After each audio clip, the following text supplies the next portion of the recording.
Agora é dia de abrir a janela. Terça-feira é o dia que a gente fala sobre desenvolvimento pessoal, educação, desenvolvimento profissional aqui em Octo, né? É hora de abrir, é o dia que a gente abre a janela para conversar com o professor Gustavo Reis.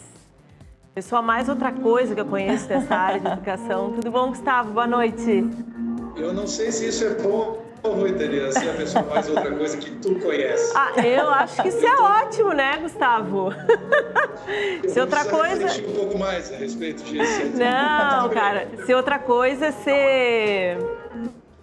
Outra coisa. É pensar fora da caixa, ser inovador, é isso aí.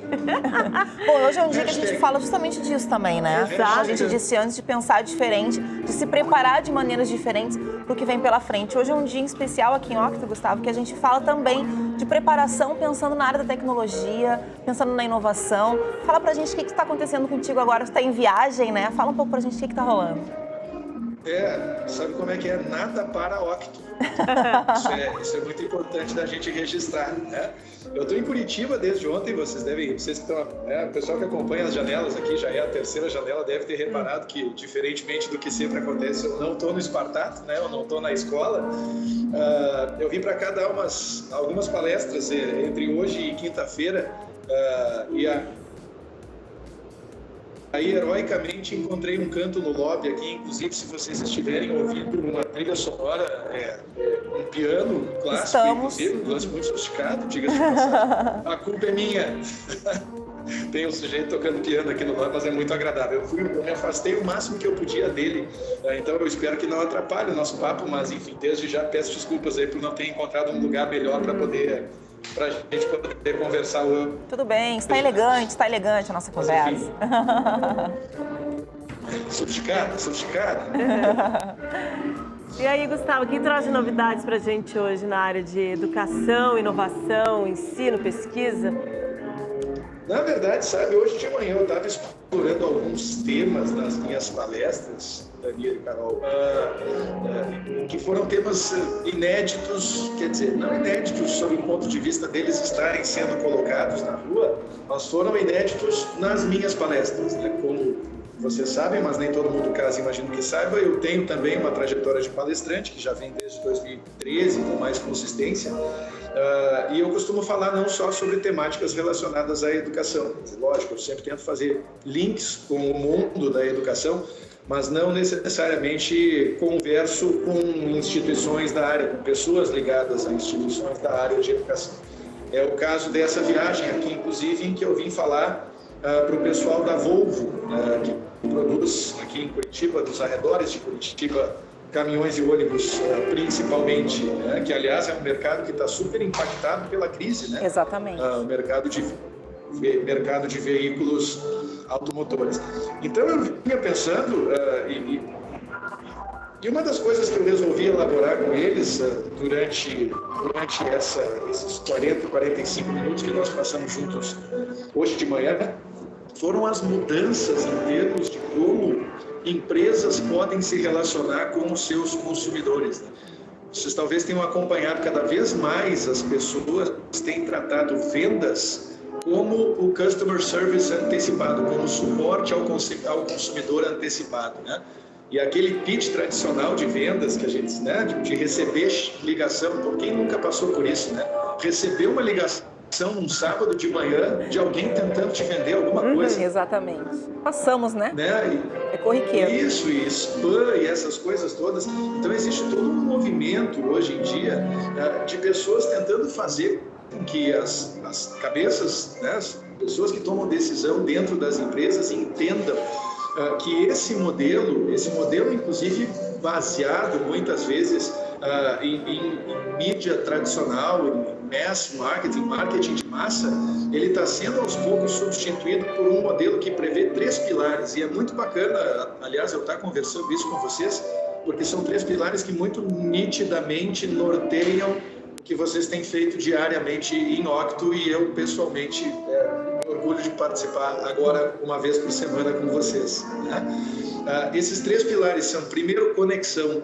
Explorar as conexões entre as pessoas, e com raras exceções, né? A gente, mesmo num país como o Brasil, em que a gente sabe que as questões de conectividade são questões muito complicadas ainda, né? Tem muita gente que ainda não está conectado à internet no Brasil, mas essa exploração de conexão para que as empresas ou as pessoas dentro das empresas, melhor ainda, possam se mostrar dignas de confiança. E cada vez mais a gente percebe que as relações entre pessoas e empresas, elas estão se pautando em confiança, e é justamente essa confiança que faz com que as pessoas ofereçam permissão para que as empresas comuniquem a elas as suas novidades, para que as empresas mantenham essas pessoas informadas a respeito do que produzem, né, dos produtos e serviços que oferecem. Se vocês pararem para pensar, talvez o nível mais básico de permissão que a gente tem hoje em dia em larga escala é a curtida do Facebook. É verdade.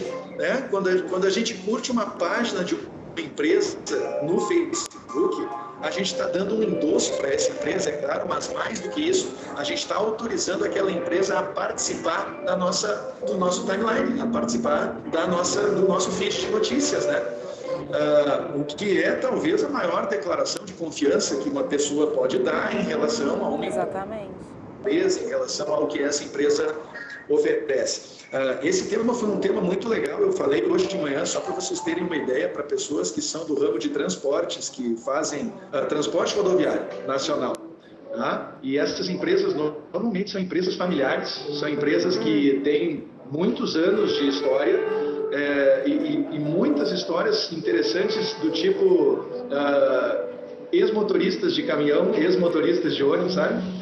Que com as suas economias, trabalhando muito, viajando muito, conseguem comprar o seu primeiro caminhão, o seu primeiro ônibus, e aí a partir daí no ano seguinte compram o segundo, compram o quarto, e alguns deles têm frotas enormes, mas são pessoas de origem muito humilde.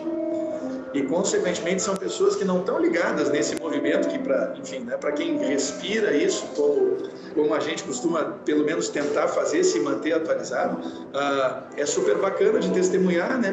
Pessoas se conectando com pessoas dentro dos negócios e as pessoas fugindo do script e tentando explorar essas questões relacionadas à conexão, à confiança e à permissão, né? Eu sou fascinado por esse mundo da permissão, fico até curioso para saber o que vocês acham disso, já que isso não é um monólogo, isso é uma conversa. Exato. Não, quando eu estava falando dessa nova maneira de se comunicar com o público, me vem à mente o branded content, que as empresas muitas empresas investem não em publicidade, mas em vídeos, em materiais que tenham conteúdo que se identifique com a empresa, e mesmo porque qualquer bola fora hoje fomenta textão nas redes sociais, né? E é muito rápido, né? As pessoas rapidinho percebem e já viram. Então, se tu fizer uma propaganda, exemplo clássico, vítima de muito textão meu, uma propaganda de cerveja que seja super... machista? Para não usar esse termo, machista, tendenciosa, que exclua o público, o consumidor feminino, com aqueles velhos estereótipos, já não cola muito mais, né? A mulherada vai cair em cima e não vai consumir aquele produto. E a empresa tem que estar se retratando, tem que estar se reinventando. Eu acho que essa curtida e, sobretudo, a desaprovação, né? A gente não tem o dislike, né? Ainda não temos dislike. Tem um baita impacto e deve pautar muito as reuniões dos cabeças de marketing, né, e de comunicação empresarial. Como é que tu acha, Gustavo, aproveitando o que ela está dizendo? Perdão. Oi, desculpa, te interrompi. Não, acho que aproveitando o que ela disse, que realmente muito verdade, né? É muito rápido. Como é que tu acredita que as pessoas podem aproveitar justamente isso que tu falou, né? Dessa conexão tão rápida com as empresas, junto com o que a Tanira disse. Tipo, não gostei, eu senti falta de alguma coisa, eu tenho uma necessidade de alguma coisa minha que não foi atendida. Como é que as pessoas podem aproveitar essa facilidade de conexão para exigir essas questões direto com a empresa? De maneira, né, coerente e prática. Eu acho que isso isso parte, é claro, das pessoas manifestarem, e hoje as pessoas sabem, as pessoas têm consciência de que elas têm voz e têm poder, né? A julgar pela velocidade com que, eventualmente, textões, né? no sentido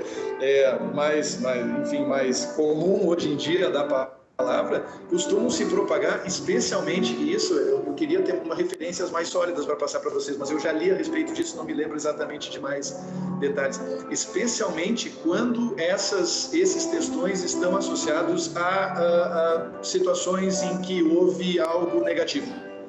Né? Os textões negativos, e isso tem pesquisa, eu sei, eu fiquei até curioso. Janelas é bom para mim também, porque eu fico curioso, depois eu vou procurar, né? Mas tem pesquisas que indicam isso, que as pessoas elas têm uma tendência maior a compartilhar textos que têm, de certa forma, algum tipo de cunho negativo, uma crítica, né? Mais contundente ou alguma coisa do gênero, um relato de experiência negativa, alguma coisa, e curtir e comentar as experiências positivas, mas não necessariamente compartilhar, né?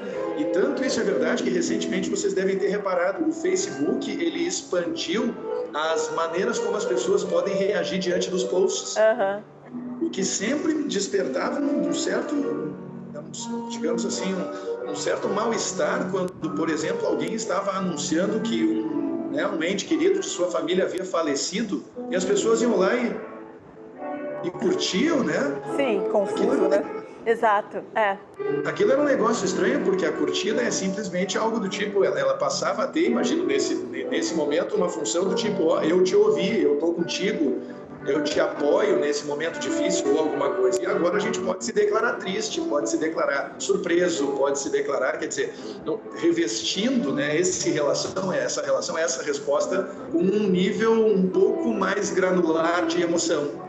Mas é interessante vocês falarem nisso, porque outros dois temas que eu explorei hoje, que tentei traçar paralelos, foram, primeiro, o tema da propagação vertical, que era a propagação tradicional, década de 80, enfim, de novidades a respeito de empresas que compravam espaços na mídia e, enfim, faziam a sua mensagem seguir adiante, afinal não havia alternativa, versus a propagação horizontal que a gente tem hoje, né? E essa questão do branded content, ela tem tudo a ver com esses elementos de propagação horizontal, se vocês pararem para pensar. Porque não é raro as empresas produzirem conteúdo, as pessoas assistirem e marcarem os amigos nos comentários. Olha, eu quero muito que tu assista isso aqui. E aí a pessoa que vai lá, assiste, descobre que a empresa existe, visita o site e eventualmente pode se transformar em cliente. Mas isso, de certa forma, empodera ainda mais as pessoas e dá a elas aquela sensação boa de terem descoberto um pequeno segredo. Não sei se vocês já passaram por isso. Às vezes a gente encontra páginas no Facebook, enfim, no Twitter, perfis que a gente segue, que a gente, meu Deus, como é que eu não tinha descoberto esses caras antes? Dá vontade de contar para todo mundo, né? Espalhar para todo mundo. Exatamente, né? Então a gente tem todos esses elementos de propagação horizontal que fazem com que as empresas, ao invés de buscar simplesmente visibilidade, que foi regra durante muito tempo, elas passem a buscar relevância. E o lance do branded content tem tudo a ver com isso, tem a ver com relevância, tem a ver com a empresa se posicionar como autoridade naquele nicho que resolveu explorar. E, aliás, esse papo dos nichos eu já vou deixar reservado para outra janela, porque esse papo dos nichos... Já ficamos pautados para a próxima. Gustavo, e assim, o sinal tá caindo e o timing tá perfeito porque nossa janela está se fechando. Mas eu vou te fazer uma encomenda. Tu tá em Curitiba, se cruzar aí com o Sérgio Moro, Curitiba, né? Sede do julgamento dos processos da Operação Lava Jato. Por favor, faz um vídeo selfie aí, uma entrevista e manda pra gente. Não perde a oportunidade. Eu estou, inclusive, hospedado aqui no centro de Curitiba, porque, na verdade, eu vim para depor. Não, estou brincando. Revelação agora. Eu não tenho nada a ver com isso. Estou fora. Não é muito bom estar hospedado perto da Polícia Federal aqui em Curitiba, se é que vocês me entendem. Não é muito bom. Obrigada, Gustavo. Prazer. Obrigada, Gustavo. Aproveita a viagem. Até a próxima. Até a próxima.